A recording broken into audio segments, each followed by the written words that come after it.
Okay, hello everyone joining. It's my pleasure to host you for our public lecture from Institute of International Relations and Political Science. I would spend several minutes while waiting for others to join in our lecture, just for a short introduction of myself. And then of the topic, and then we will proceed with the announced topic. So I'm Nerijus Maliukevičius, lecturer and researcher in Vilnius University Institute of International Relations and Political Science. I specifically focus on researching political communication and propaganda challenges in times of war and crisis. And unfortunately, we are living through constant American roller coaster of war and crisis, and therefore understanding how communication and media can be used and abused during times of crisis, I think is utmost important. Now, for this topic, I chose a title of Putin's war of disinformation against the West, as we are on the basically neighborhoods and borderlands of this authoritarian state, and we are actually faced with aggressive disinformation campaigns and operations that we need to understand better, and we need to somehow tackle. So I will share my screen, and when I do that, I would ask Augustas, could you please just voice if everything is okay and if you can see my slides, okay? Just a moment.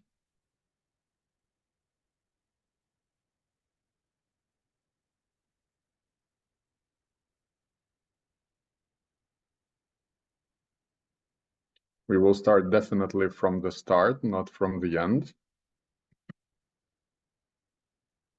Here we are. Auguste, can you give me feedback if everything is visible? Yes. Okay, thank you. Okay, so let's move into this intriguing topic. And I would like to start maybe with two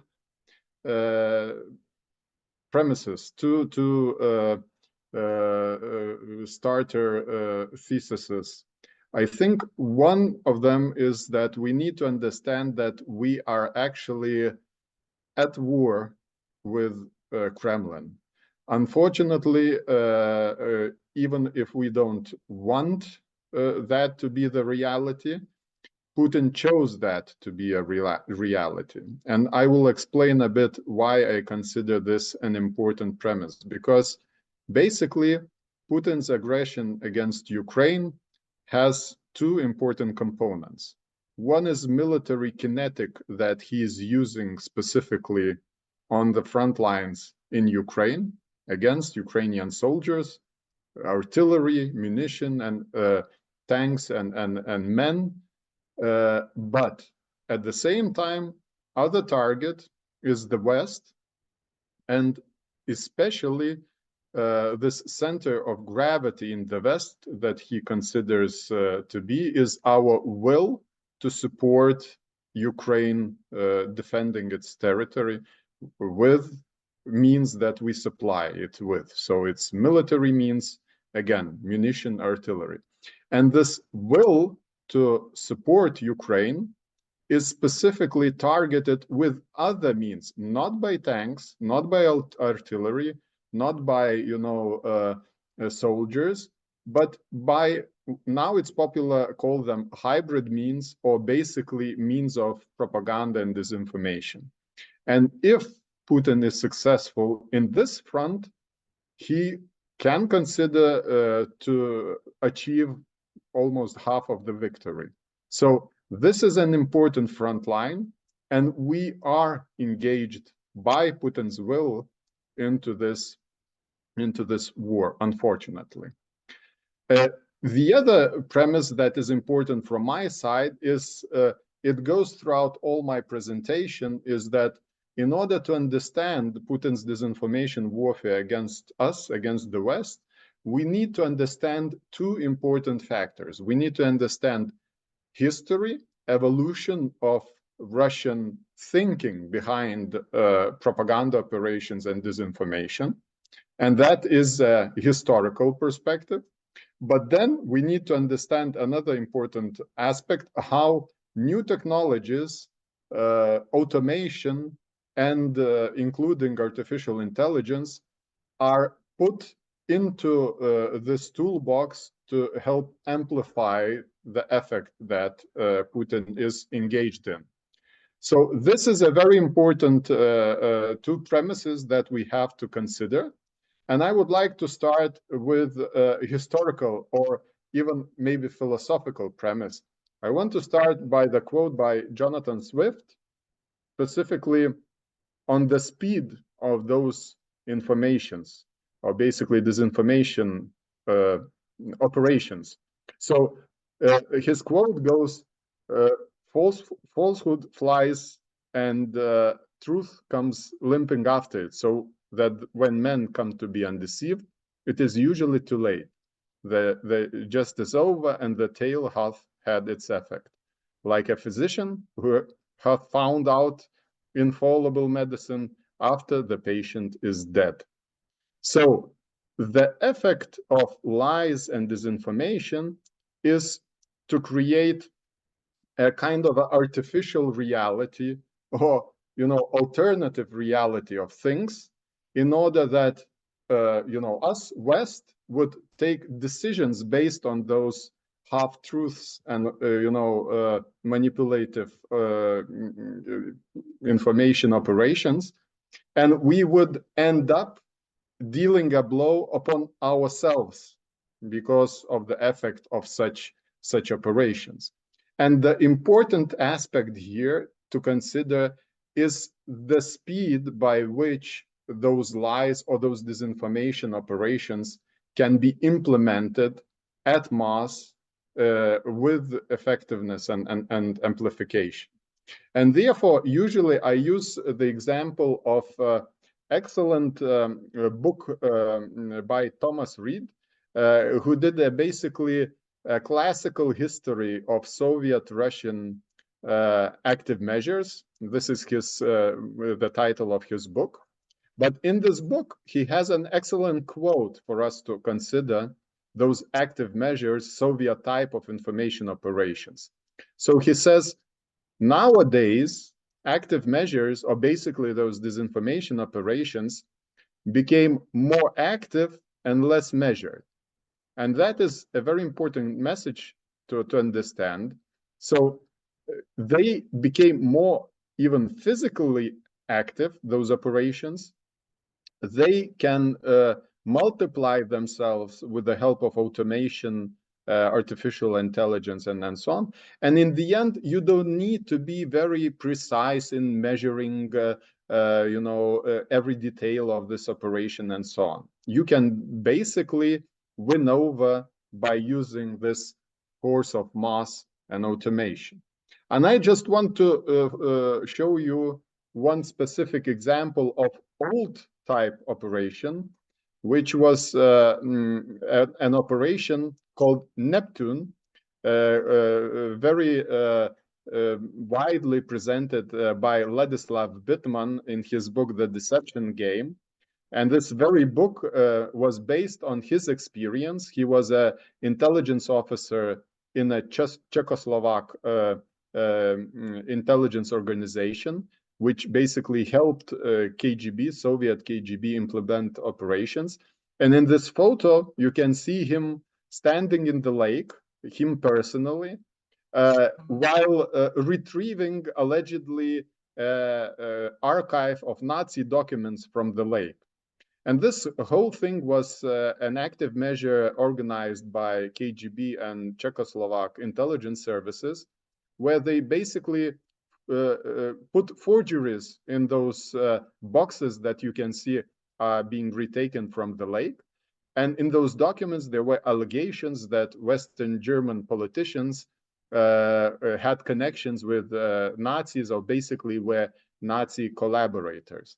So this is an example of all type quite active operation where you have to participate physically, you have to create physically this kind of a reality in order to have an effect and to send a message that you want to basically transmit to audiences back in the West. So with this aspect of kind of Soviet type operations, I usually use the quote given by Eastern German colonel who worked in Stasi.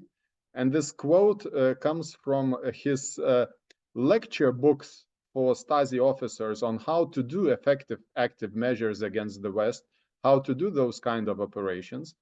And he told, our friends in Moscow call it disinformation, our enemies in America call it active measures, and I, dear friends, call it my favorite pastime.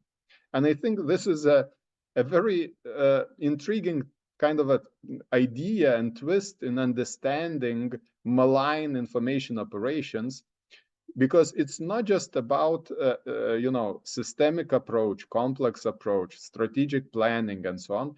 It's all about creativity, actually, to really finding weak spots in your opponent's information realm, in social fabric, and then using and abusing them for your benefit. Back in the Soviet days, those guys who worked for KGB, or Pachepa, who worked for Romanian Secret Service, Communist Romanian Secret Service, they explained those operations or their warfare against the West in several books, which I, again, highly recommend. But one of them is specifically how deceptive those active operations have to be. That's Bezmenov explaining his operations. How you needed to use human network to achieve your goals with those operations. So that's Mitrokhin archive, how you basically had to have a connection of agents and useful idiots back in the West to implement your operations.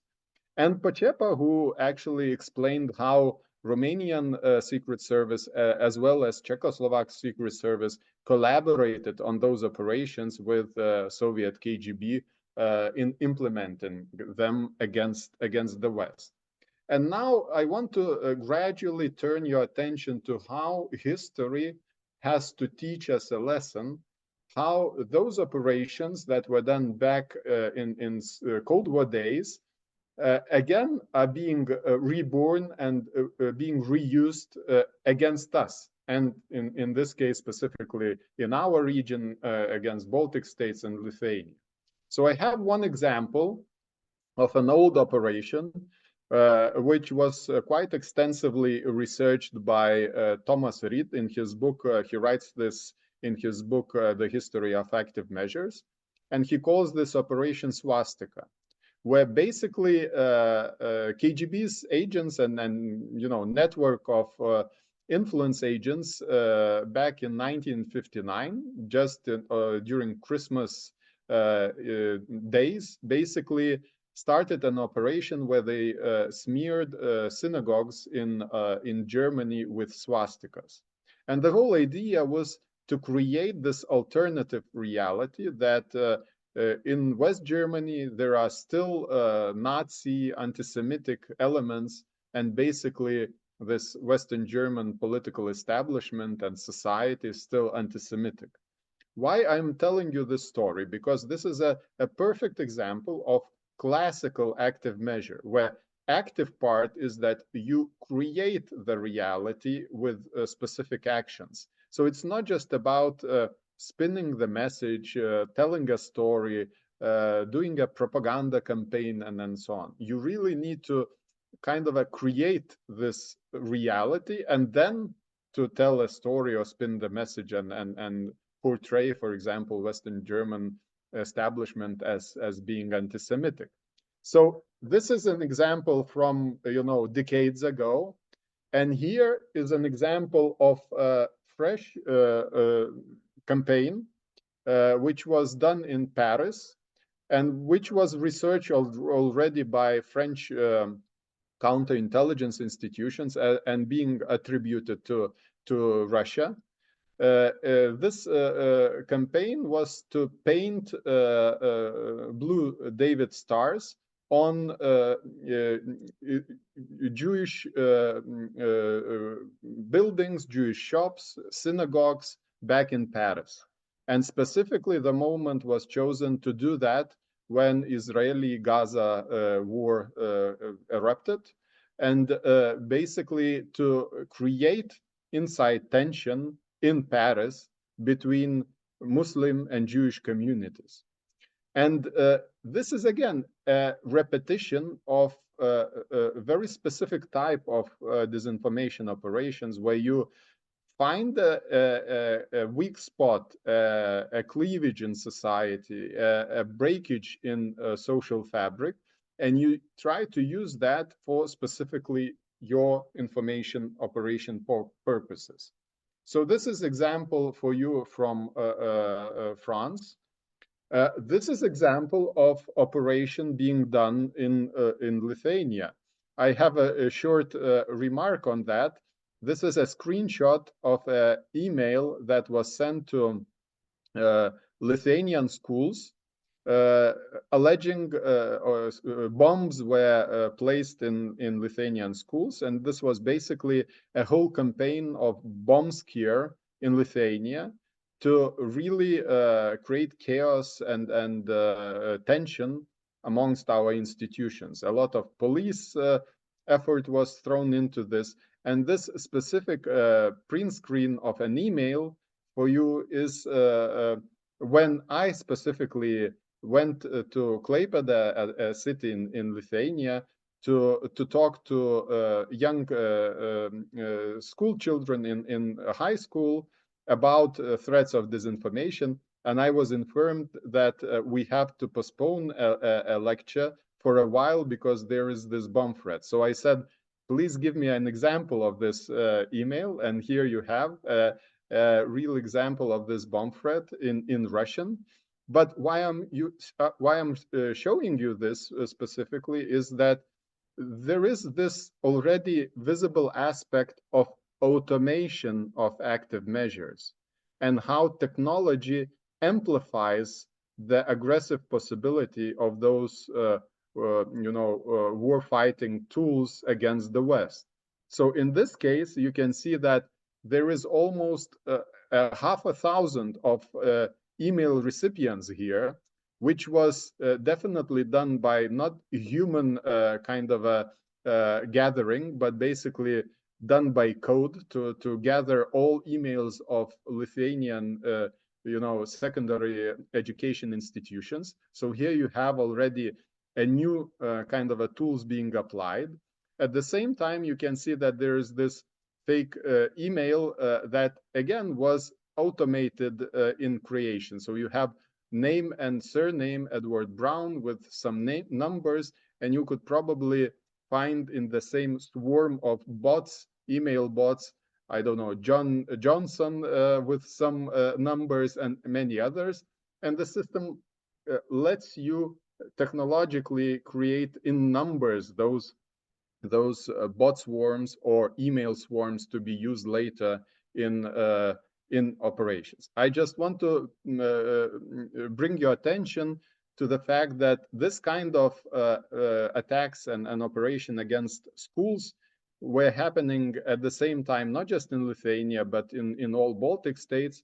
And just recently, I had a pleasure to have a discussion on this topic in Skopje in North Macedonia.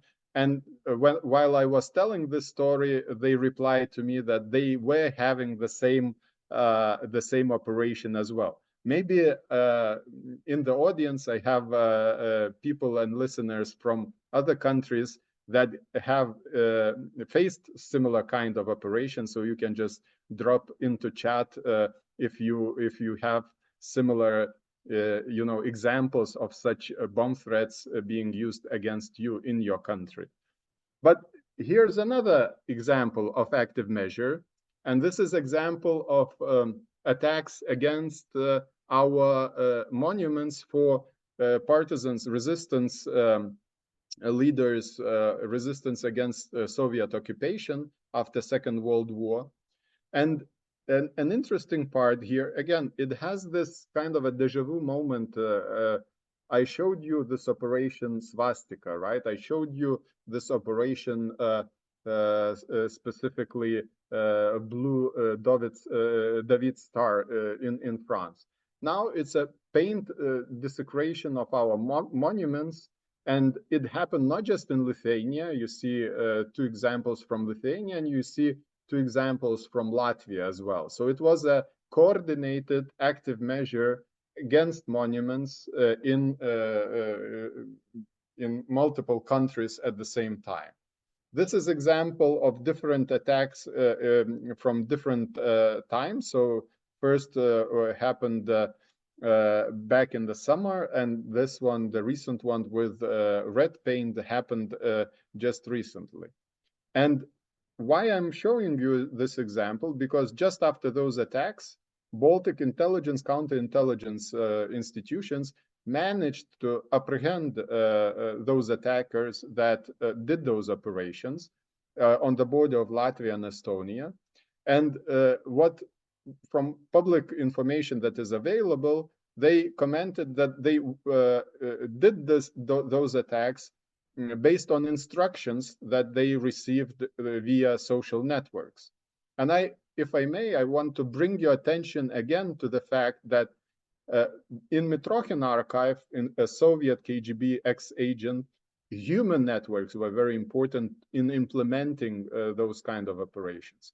What is new in contemporary attacks against the West by Russian, basically, actors, is that they can use social networks or distant networks to achieve the same goals. And therefore, again, technology amplifies the possibility of those operations. And probably the best title for those new type of agents was given by a Polish newspaper journalist that investigated different actors that acted specifically on behalf of Russian disinformation operations. And the brand they gave was Putin's Agents of Chaos. So therefore, I really kind of stick with this title. It's not about creating sympathies for Kremlin or Russia nowadays. It's about creating division, creating tension in our societies, and breaking, in the end, our will to pay attention to helping Ukraine, to helping, financially, militarily, it defend itself in this respect.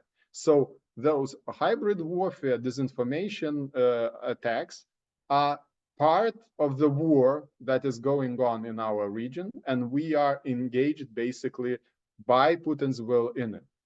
So I want to just conceptually a bit look into what we are facing.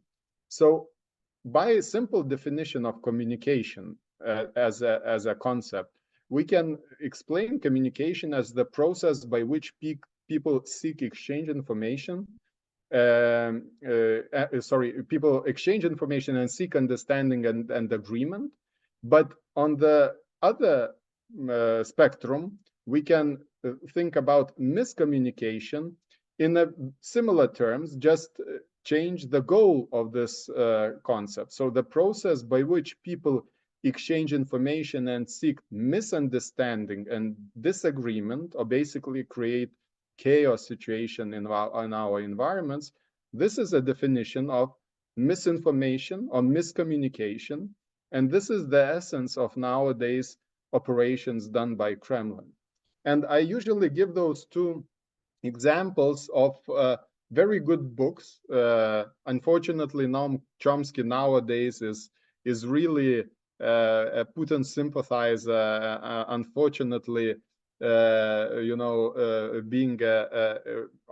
on his agenda. But in the past, he wrote an excellent book on manufacturing consent, on the idea how propaganda helps create this common understanding of things, common image of things, common reality.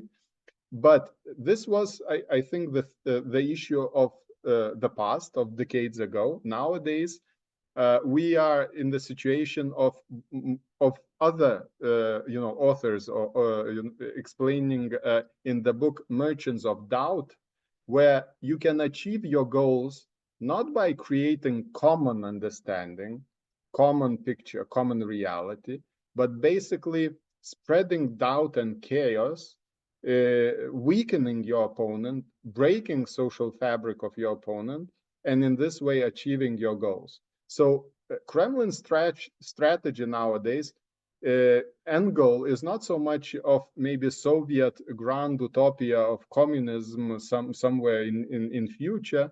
Nowadays, Kremlin's strategy is basically to use all those Soviet toolboxes, but basically to create more doubt, more tension, more chaos in our society. This is the essence of Kremlin's warfare against the West. And in this respect, when I say we have to learn from history, but at the same time, we have to understand how technology plays a part in those new operations, is specifically, you can simply pick up Harold Loswell's simplified idea of communication process, but put it not in the sense of communication, but put it in the sense of disinformation or miscommunication, where the goal is, again, to sow doubt and distrust and chaos. And then the important questions stays the same. Who is doing that? Who is the communicator? What is the message? In which channel they are doing this? Who is the receiver in the end? And what effect does it have on the audiences? And my main point here, that in each element, you can see new technologies, artificial intelligence toolboxes being used, and you can see multiple bot swarms or troll swarms as being communicators, messages being created by alternative tools and artificial intelligence tools, mediums being all new type of alternative media, video platforms, and social networks, and so on. And in the end, on the receiver end, they are trying to find those I usually call hate information bubbles, or those that are full in doubt or conspiracy believers information bubbles, isolated ones, where they can see those doubts and amplify those effects even more. And then in the end comes the effect. So I want to show you several examples of this. First being an operation used against us during strengthening of NATO air policing mission in Lithuania. This is our President Gitanas Nausėda, who is welcoming new arrivals in Šiauliai. And at the same time, an operation is being done on Twitter that is targeting the specifically this situation in Baltic countries. Some Twitter profiles are spreading this fear message that you can see. Kremlin made decision to authorize departure from Latvia, right? Russia is preparing to approve the evacuation of some diplomats. Russian Federation embassy families are to evacuate Baltic countries. So there is a kind of operation which tries to sow fear and panic in the face of NATO strengthening its defenses. But the most important aspect in this are the details. And probably in this photo, you already can see the interesting aspects, that you can see that the messaging or the tweeting comes just in several minutes. you can see that those tweets are not separate tweets. You can see there's this linkage. So it's usually a reply to a most popular tweet on Twitter or trending tweet at the time. And in the end, you can see the face here in the profile. Those are the swarm of faces that were used in this operation. This was researched by Mibro cybersecurity company, the whole operation. And all the faces are created by artificial intelligence. There is none of those who is a real physical person. And they did an automation of those different messages by all those profiles in several days, and the amount of tweets and messages were enormous, in thousands. You can see the most active ones, but there's even, you know, less active ones. And all those profiles were part of the whole operation, creating alternative reality in, you know, Twitter to sow panic and discord. And here in each aspect, in each element, you can see those new technologies being used to amplify the effect. Another aspect of those operations is, I usually use the example of Operation Ghostwriter, which started somewhere in 2016, 2017. And this is a screenshot of one of the investigations done by Dutch journalists on this matter. And they started getting public intelligence reports that Dutch fighter jet pilot families started receiving threats via their phones in Netherlands, asking with distinct Slavic accent whether their you know, brothers, husbands are safe in Lithuania, you know, on the mission, on NATO mission. So basically, again, this was a very direct start of the operation, and we started seeing similar, you know, messages, similar hacks and fake news from 2016-17. Those are just, you know, multiple examples of those operations. Usually, there is a hack into news portal, insertion of fake article, and then artificial spinning of the story via social networks, amplification of the story, and so on. And I wanted just to cherry pick one aspect of this new technology, new strategy in those operations. This is just an evolution of this, so I will be quite quick on that. There are several phases. There is a start in 2016, then the campaign itself extends to Poland as well, and late phase where it starts exploiting, you know, new toolbox. So they are hacking social media accounts. They are doing operations against Latvia as well, and they are using more and more English language fakes in those operations. But this cherry picking of one specific case in this ghostwriter operation is this guy, a ghostwriter. So ghostwriter, the brand for the operation, you probably know. Ghostwriter is someone who is writing books on behalf of someone. So the author is unknown. And therefore, ghostwriter operation takes its name because there are tens and even more fake authors who are writing basically articles that target NATO, target Lithuania, and then spin those stories artificially. So one of those guys is Adomas Abromaitis. I am joking, he is my colleague because his legend is that he is a Lithuanian-born political scientist, as I am, living in United Kingdom, a former teacher. He mostly writes about his home country in specialized publications. And those specialized publications, you can see this New Europe, International Policy Digest, are again artificially created news portals, this one element in this campaign, that are spinning those fake stories of fake authors.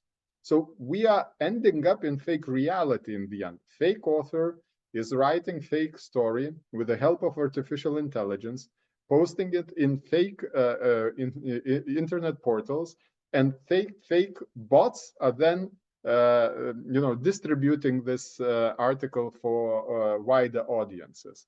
And the interesting part that we tried with my colleagues looking into the specific photo of this author, there is no possibility to really find the original one.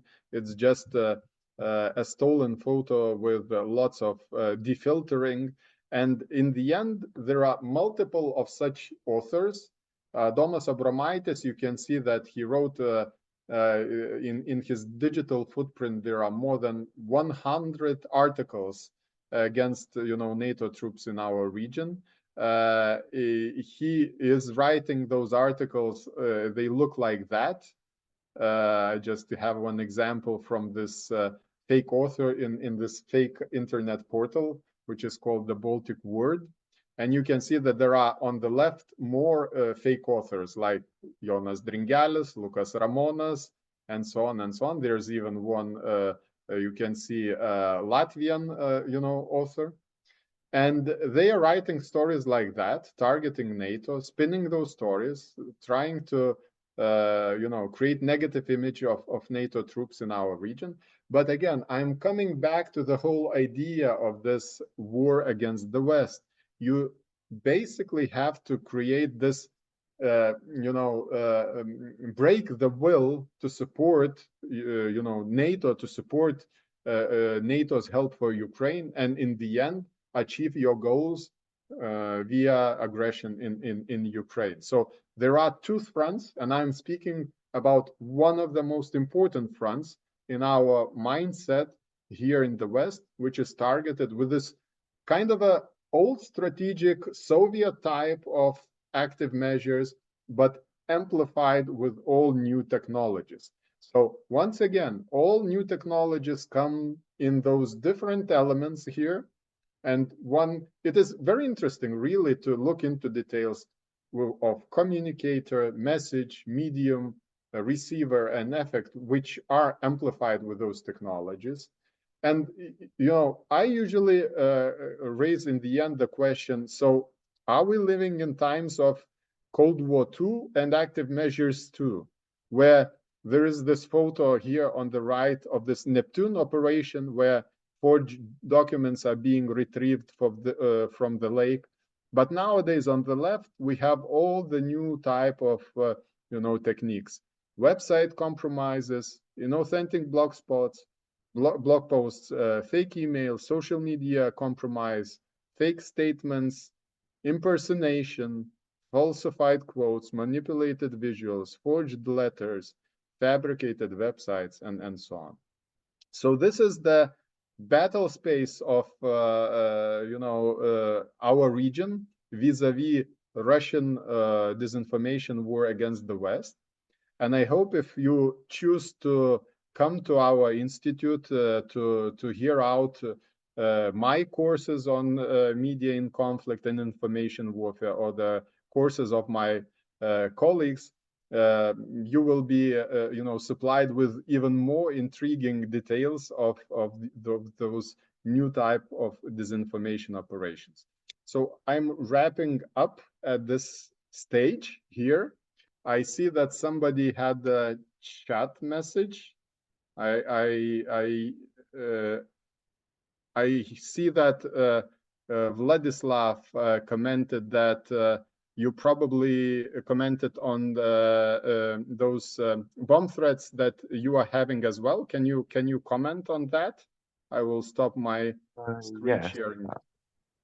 Yes, I'm from Ukraine, and before the war started, I'm not sure about other cities, but I lived in Kharkiv. It's in the east, and maybe 2 weeks before, there were a lot of bomb threats for like almost every school in the city. So this was the case. Yes, I concur. I followed through this Russian operation against Ukraine as well, and there was this specific mass, fake bomb threats operation where they try to specifically kind of paralyze Ukrainian institutions, Ukrainian police, before the full-fledged aggression started. So this is exactly the same case. Yes. Yes, Timur? I'm also from Ukraine, and we had like a fake news about that's a military training of Russian troops. It's not going to be a war or nothing. It's just preparation, some trainings of troops, not war. Mhm. Yeah, exactly. I mean, and in this way, this was usually done by this lady Maria Zakharova from Russian Ministry of Foreign Affairs, a spokeswoman who usually communicates those propagandistic messages to prepare the ground, the media, space for more aggressive operations and even kinetic operations. Yes. Maybe some more questions, maybe some remarks from. I have a question. Yes, please. I wanted to ask, if we're living in such times, wouldn't that be wise to implement a program like that in school education? Oh, absolutely, Vladislav. That's what everyone now is talking about, and there are various approaches. For example, in Scandinavia, in Sweden, they have this so-called source critique course for youngsters in secondary school, starting even in primary school, I think, where they teach them how to really use original sources for the classes, but in the end find out what is fake, what is not, check the facts and other things. In Lithuania, we constantly have the same discussion. We do not have a full course yet in Lithuania, but I personally am going to Lithuanian schools and then talking to basically high school pupils about those challenges. And I usually say it's not just about Putin and Russia. It's about financial disinformation, fraud. You can lose money. It's about health disinformation. You can lose health if you use information inadequately and so on. So this is definitely a very important approach to tackle disinformation. Yeah, it makes sense. Thank you. Okay, I see your question on chat as well. I will just read through it. My question is, to what extent are the efforts of Western governments and civil society organizations effective in countering Putin's disinformation? What are the primary challenges and constraints? I mean, this is an excellent question, because everyone is pondering what effective approach to countering such kind of disinformation would be. And now usually the trending word is a whole of society approach, meaning that all aspects, all layers of society become aware of those challenges and become more resilient to disinformation campaigns. So that means that it's about institutional approach and institutions being more resilient. Media and media organizations being more resilient on those disinformation attacks. Civic organizations taking part in debunking disinformation campaigns and so on and so on, and being more proactive in this approach and really tackling disinformation with more effective communication and being basically more proactive about this. And just from history, I would say the sad thing is that we actually had those organizations tackling Soviet propaganda and disinformation during Cold War times. And this was exactly USA Information Agency, for example, but they were closed down after Cold War ended. And now again, we are in situation when we have to reinvent ourselves. For example, Sweden is reinventing itself institutionally and now reinstating psychological defense